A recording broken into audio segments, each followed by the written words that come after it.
Hello, and welcome back to Inspired or Acquired. This is a podcast where we interview real business owners, talk real numbers.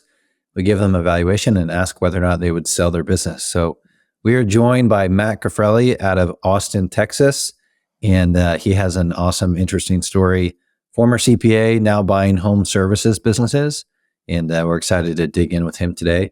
And as always, I'm joined by Clint Fiore, co-host and business broker out of Texas. So, Matt, happy Friday. How are you? Happy Friday, guys. I'm doing great. Thanks for having me. Thanks for being on. So, tell us a little bit of why you left public accounting and a little bit about the two businesses that you own now. Yeah, sure. This started really a few years ago. My background, just to give you guys high level views, I'm a CPA by trade. So is my business partner. We both worked in the Big Four. We met actually at a tech company that was trying to start an accounting practice that didn't work out. But was it was great that I was able to meet my business partner. And after that, took place, I took some time to try to figure out what I wanted to be when I grow up. And I knew I was a little burnt out from public accounting and working the 80-hour weeks or so in tax, and so was my business partner. And so I actually got a hold of Walker Deibel's book, which I know is the way that a lot of people find their way into this world. But, Sure. Read through that book, couldn't put it down. It was really, really just pumped about the idea of getting into the ETA space once I got through that. So had a lot of conversations. We started really our search in probably Q3 or so of 2022. And then we closed on our first acquisition in April of 23. Which is a window cleaning, gutter cleaning, house washing business. And then we closed on our second acquisition of March of this year, which is a landscaping business. Awesome, man. I want to just make sure I got those timelines. So you started fall of 22 searching, and then you bought the window cleaning business the following spring. Correct. And then you bought the landscaping business how much longer after that? About a year after that. It was March of 24. Wow. Yeah. Was that always the plan to buy another one so quickly afterwards? We had started looking. We actually were under LOI on another deal that was supposed to close in December of 23. But that ended up falling apart at the last second. The sellers got some cold feet around the reps and warranties in the purchase agreement. And so that deal fell apart. And then, so we were kind of already in search mode. And then we came across it, and the deal it was too good of a deal to pass up. And so we decided to jump in feet first into landscaping. Went from CPA to some of the hardest, sweatiest service industries. So, yeah, I always tell people, that whole idea of being burnt out from working those long hours in public accounting. I'm working more now probably than I was then, but it's fun work and really, really enjoyable. Man, that's awesome. I gotta ask, you got a family? I'm married. It'll be 2 years in November. No kids, just a giant lovable puppy that named Weston that hangs out with us. What did your wife think of this? Because I guess you were just a newlywed when you were starting to go make this big jump. Was she supportive on board with this? I mean, that's a huge change. Yeah, it was definitely a huge change. She was overwhelmingly supportive. I think she was a little bit confused at first when I said, I think I'm done with public accounting, but we talked about what it looks like, some of the realities of small business ownership and what that looks like in the first few years. There's a lot of people out there painting rosy pictures of, just go acquire a business and collect the money and sit back and relax. And it's far, far from that. So we had a lot of conversations at length, just to, make sure that we all understood what the sacrifices were going to be. And we've certainly made a lot of sacrifices over the last couple of years, but overwhelmingly, she has been incredibly supportive. That's great. And you not only bought in difficult industries, you bought kind of subscale businesses that a lot of people on the internet talking about this stuff are like, don't buy one unless it's doing $1 million of EBITDA or something like this. And you're buying these that are doing what, $500,000 revenue ish, when you're buying them. And that's something a lot of people say avoid, but you seem to be leaning in and saying, you know what, I see an opportunity here. So do you feel like, what was your reasoning there, and how do you think that's worked out, just buying these smaller deals that maybe get overlooked by some of the searchers coming out of the MBA schools and other places that are all seem to be looking for this perfect a mature business that's a little bit harder, harder to find and has a bigger income stream? Like, what was the logic there, and how's that been going for you? Yeah, that's a great question. I think initially we didn't want to take on any investors. So this is fully self-funded by my business partner and I.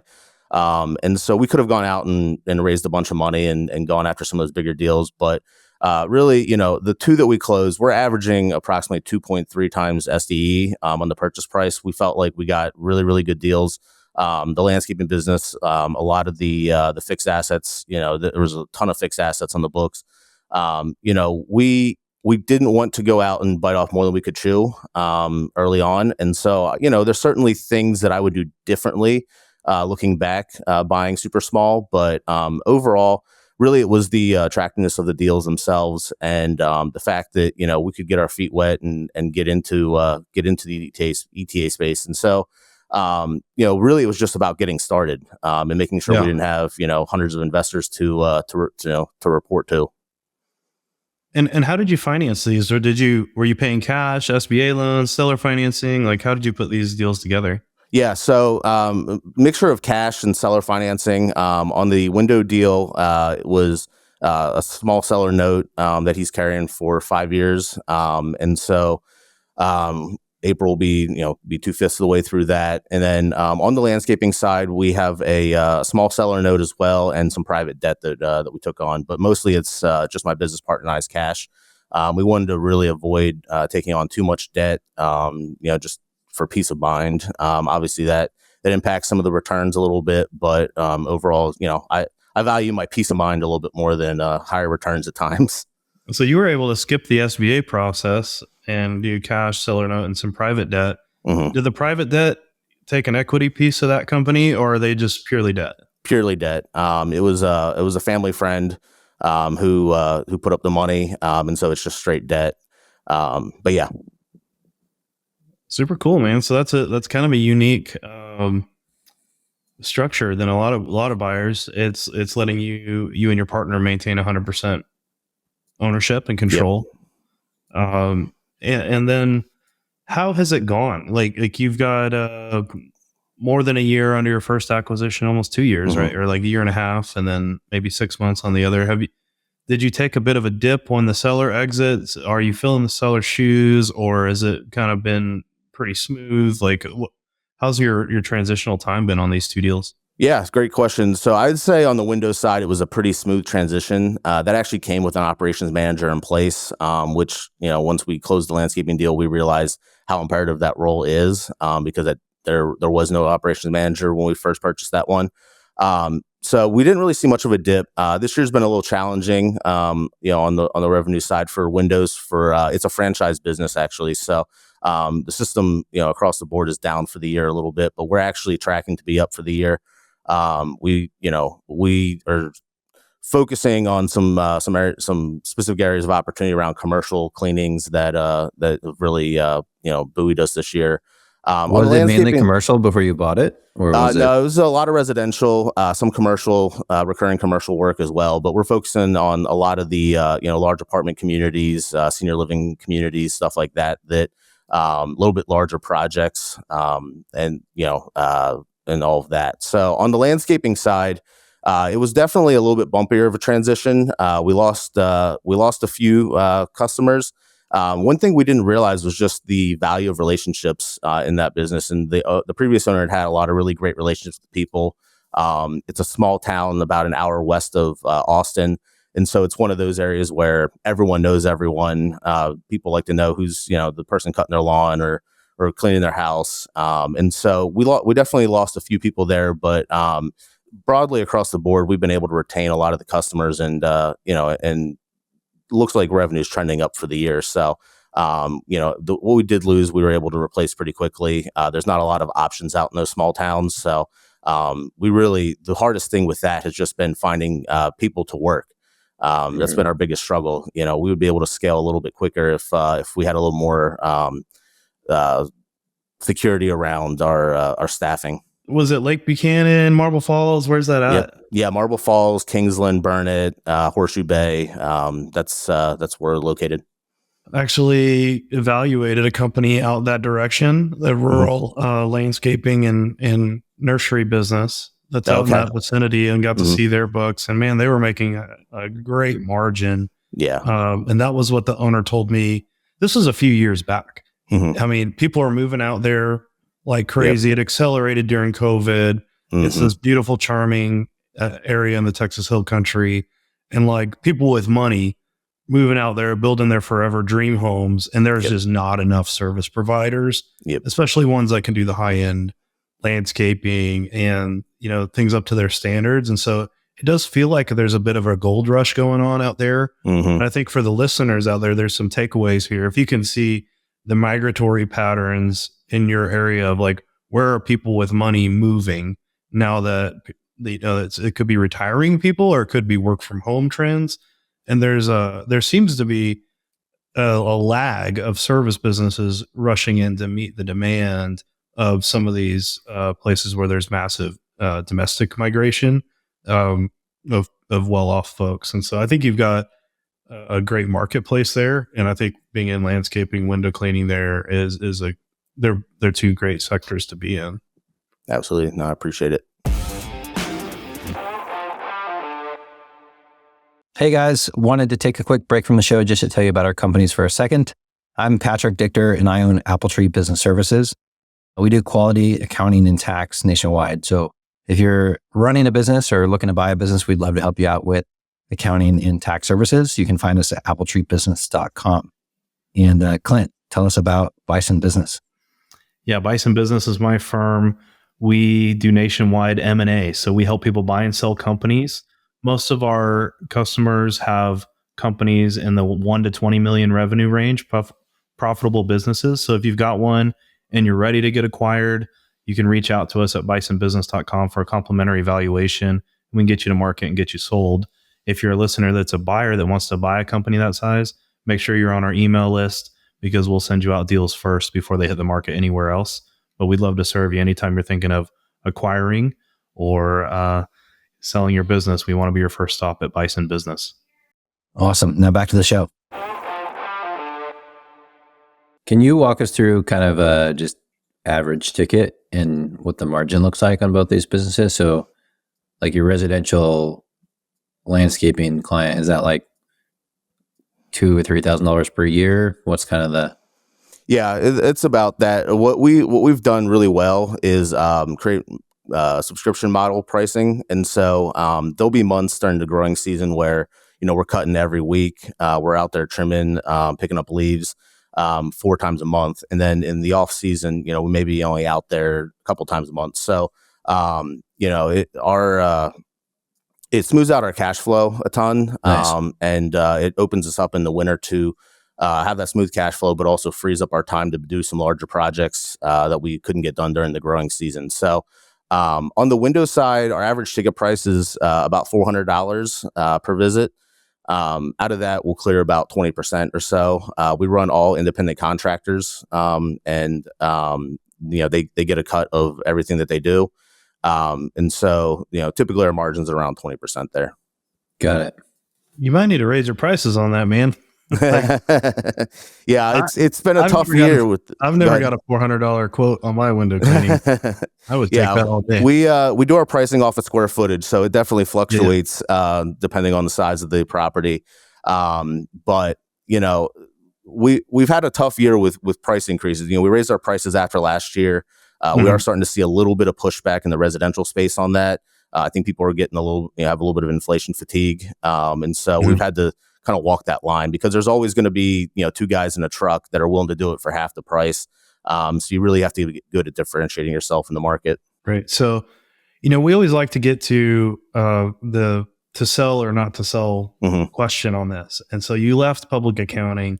You've bought 2 smaller acquisitions. It sounds like you're doing a good job rolling up your sleeves. You could come work at Apple Tree, Matt. Think about it.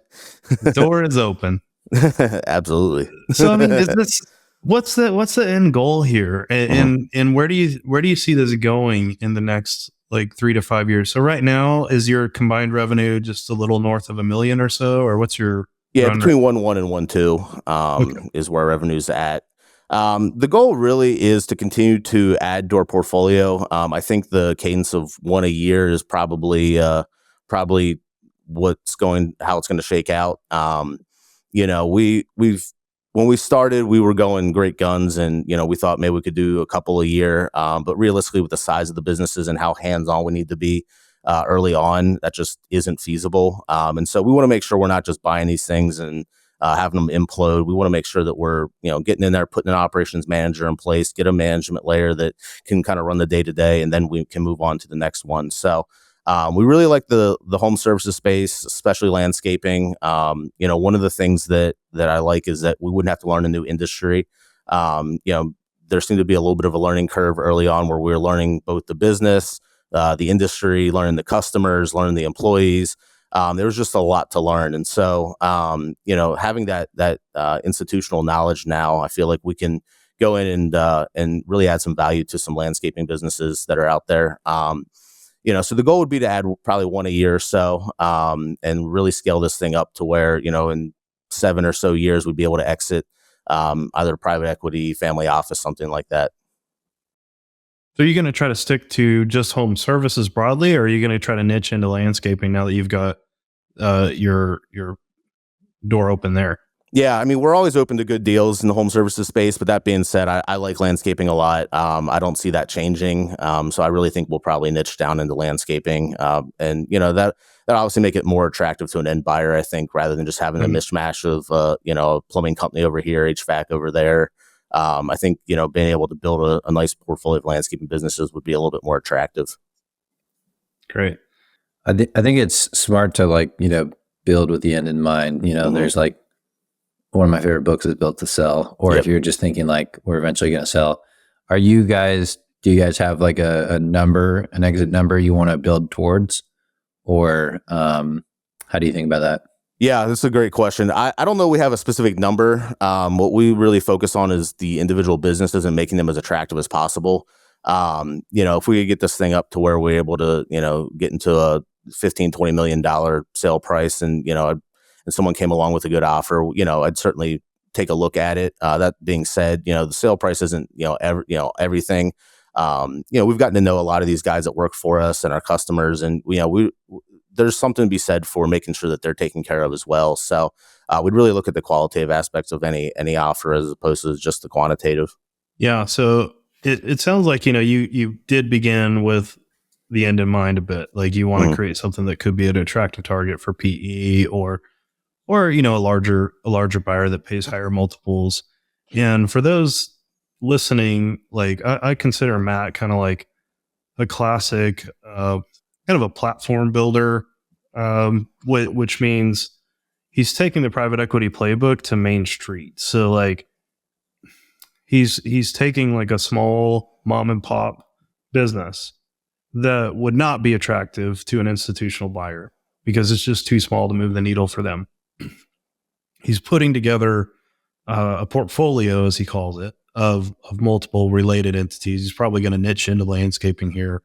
And if he's going one deal a year, are you going to move up in deal size potentially? Yeah. Or are you going to? Yeah. Yep, absolutely. Yeah. So let's pretend, he's buying these first two for $500,000-ish revenue at the beginning, but let's pretend next year's deal is $1 million and the next year's deal is a $2 million revenue type of deal. They're still kind of subscale, sub-institutional size deals where they require that hands-on touch, but he's getting more confident. He's learning how to do these operations, and he's getting more bankability to leverage his current portfolio if he needs to take down a bigger deal with and still not bring on partners. And so he's kind of snowballing these small businesses together, but eventually he builds them into a platform. A platform would just be like, you take those 5 to 10 small little ones that you bought, and now you've centralized their accounting, you've centralized maybe their dispatch or sales or marketing functions, and you've created kind of like a larger company out of a bunch of little small ones, and then you've got enough scale so that you've got maybe 5 to 10 years ago from now, he's got 5 to 15 million revenue. And if he's making the same margins or better that he's making now, he might be making 7 figures or more of earnings. And that's where you start to get the attention of the bigger players. And those bigger players are going to pay bigger multiples. So like they're going to pay maybe a 5x where he's been buying at a 2x on his smaller acquisitions. And so you get like organic growth, acquisitive growth from the acquisitions, and you get multiple expansion by doing that. And so I know he's got this in mind, and that's like kind of the playbook. And it's not really like we're reinventing the wheel here. Like this is a proven thing that lots of people have done, but private equity does this with more zeros at the end. So they do that like in the middle market, which I would say, their deals they're looking at are already earning multiple 7 figures of EBITDA or profit. And they're putting a bunch of them together to sell even further upstream for even bigger multiples. So that playbook can be done on Main Street. It's not easy is the myth here. The gurus and stuff on YouTube don't want to tell you is how hard it is. And so Matt's learning the hard way. Like this is not easy. It does take work, but I am encouraged because you've taken down 2 small ones. None of them have gone down in flames. You realize that you're buying this subscale business and it does take you rolling up your sleeves. And I'm sure you have you cleaned some windows, cut some grass, get out there and oh yeah, we've been out there fertilizing, cutting grass. I mean, we've done it all, and it's they're long days out there, but that's been the biggest challenge. Is just how hands-on it is, but it's also been the most fun. Yeah. So he's got the right attitude, and this is my just soapbox for the listeners here is like, if you're not willing to be the one that shows up when the second or third person in a row calls in sick and your customer needs it done before their special party this weekend, if you're not willing to get out there and get it done, don't buy these businesses. Like they have to have real leadership. They have to have real people that are willing to roll up their sleeves, and installing a GM isn't easy. Like it takes time to get an operations manager or a GM, and it's really hard for them to even respect you if you haven't been willing to like be boots on the ground and get out there and get it done. So I'll get off my soapbox now. I wanted to just do a little teaching vignette here because like this is such a cool playbook, and you're just in the beginning of this journey, but you're doing it the right way. You're doing it by thoughtful, hands-on approach with a long-term, end in mind here of what you're trying to build. Absolutely. I mean, there's plenty of mornings where, I'm up at 4:30 because I got to drive an hour to get to the shop by 6 or 6:30. And, because it's an hour away out in Marble Falls. And, I'm questioning why the hell I'm even doing this. And what, at the end of the day, you're coming back and you're sweaty and just disgusting. And, there's definitely times where you have that, where you're second guessing yourself and you're just wondering what the hell I'm doing. But overall, the good days far outweigh the bad days in this so far. And, I've always said, when I get tired of this or I start having more bad days and good days, that's when it's probably time to step aside. And, I don't see that happening anytime soon, but there's a lot of sleepless nights. There's a lot of hard work that goes into it. And so it's not all roses like some of those gurus out there do like to present.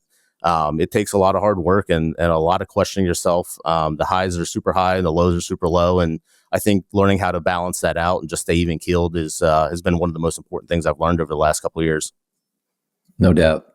And, I think the other advantage you have now as an operator is, it's so hard to get your first deal done. And then it's like a tenth of the effort to do additional acquisition. So let's talk about your buy box now. If you were to buy more companies, just walk us through like, what's the, what are the 3 or 4 filters you're looking for that you'd want? And are those the same things that it would have been a year ago? Yeah, probably not. To answer your last question there is it's my criteria has definitely changed. I would say the things we're looking for, we'd probably be looking to buy up, in the 750 plus EBITDA range. It's been a really good learning experience, not having an operations manager. And, we're putting one into place here. He's actually taken over, as we speak. But we would probably look for something 750 plus, something where the equipment is super important in landscaping. So I'd want to take a look at the equipment and make sure that the mowers don't all have 2,500 hours on them. Make sure that any other the trucks that they use are in good shape. Because we've certainly run into a situation where maintenance expenses, repair expenses have just been exorbitant at times. Is really eating into cash flow. But I would look at some of that stuff. Really, I'd want to look at their customer makeup. Are they mostly commercial, mostly residential, and what their average ticket prices are. And which one do you want? You want the resi or commercial? I like commercial a lot. It's a little more stable. We'll get people, if it doesn't rain for a couple of weeks here in Texas, as it does constantly, they'll email and say, hey, I don't want my cut this week, or can you guys skip me? And so commercial, they typically want you out there anyway, because there's always something to do, whether it's trimming trees or weed eating or something like that. And they're a little bit higher ticket prices. The commercial to me is a little more simple, and it's a little less emotional. People, one thing I've learned is how emotional people get about their grass. Yeah. It's definitely something that gets people fired up at times. So I prefer the commercial over the residential. Got it. So $750K cash flow, commercial, and equipment in good shape. So, and are you looking at deals listed online with brokers, or have you gotten any like inbound or off-market opportunities? Yeah, we definitely have built relationships with brokers in Texas here, and they'll send me deals from time to time.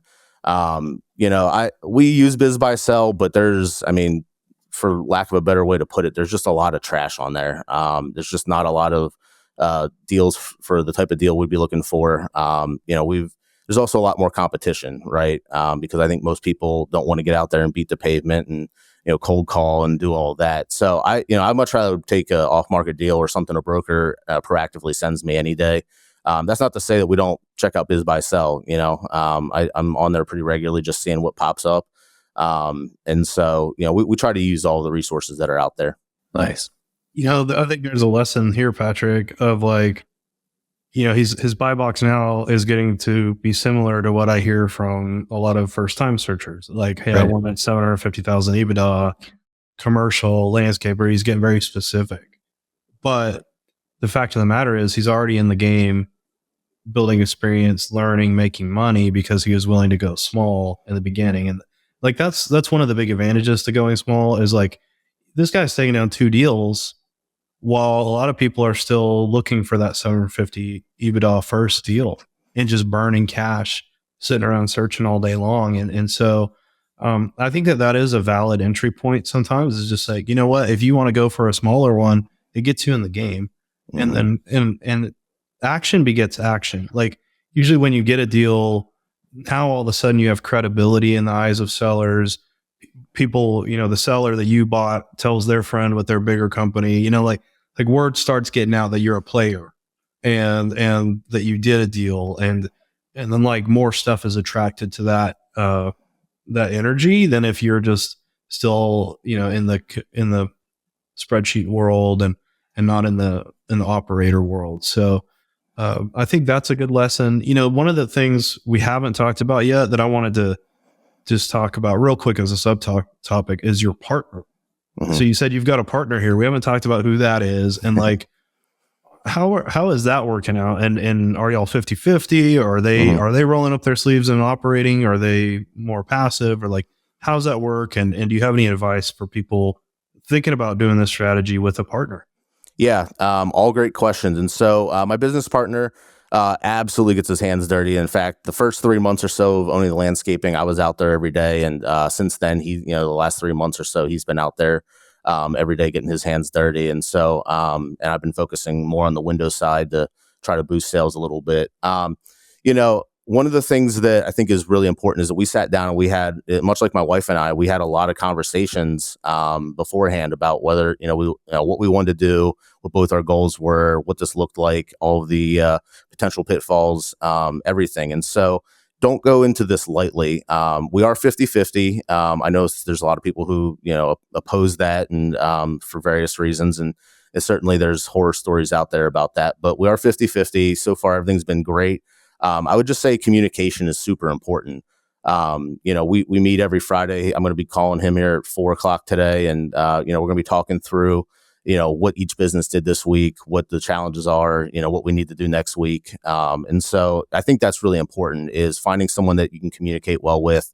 It's not to say we haven't had our disagreements at times, or, thought about going about things differently, but generally speaking, we can come to a consensus. And a lot of the times when there's that disagreement, it's not like either way's the wrong way. It's just there's two different ways to solve a problem. And so I just can't emphasize enough that a partnership is so much like a marriage that you wouldn't just go out once with somebody and jump into marriage with them. You want to, for lack of a better term, date each other a little bit, figure out each other's strengths, weaknesses, all of that, and make sure it's really a good fit. So we definitely didn't go into this lightly in any way. All right, 50-50 partnerships. Pop quiz. I've got kind of 3 things I really recommend if you're going to be a 50-50 partner with anyone. And I'm going to see how many of these 3 you've got. And so this is going to put you're in the hot seat, Matt. All right, let's do it. First of all, in your legal documents, your company agreement, I'm assuming you have a company, an operating agreement. Okay? Absolutely. Do you have a tie break provision? If you guys are at loggerheads and you can't agree on something, do you have a way to break your tie? Yep. Yeah, there's some provisions in there. All right. So you're 1 for 1. All right. So Nice. You'd be surprised how many people either don't have that, and they just get completely stuck when they don't agree on something. Okay. Secondly, in your company agreement, do you have a buy-sell process? So if one of you wants out, it's not a hostage negotiation. You have a predetermined path. Yep, correct. We've got stuff in there, everything from death, disinterest, divorce, all that stuff in there. Awesome. So he's 2 for 2, y'all. So you are knocking it out of the park. The third one, which is a little trickier, is, are you paying yourselves according to the work you're doing when you roll up your sleeves in the business, or are you just taking home equal profit? Everything's always equal, or is there some tie to work? Yeah. So typically right now we're taking everything equally. But that being said, we've had conversations about certain, one of us taking more if we're out there, at the landscaping business, putting in 80, 90 hours a week. And so something that we're both, open to and to doing. We just honestly haven't implemented that yet. But right now we're taking everything out equally. So even though he doesn't work in the window business, we're pulling money out of that, and he gets some every month. But yeah, we certainly are open to paying or taking withdrawals a little more commensurate with engagement and effort. Okay. So it sounds like you're close to 3 for 3. You're probably at least 2.5 out of 3. So editors, big round of applause. Edit that. Matt, you're doing awesome. I appreciate it.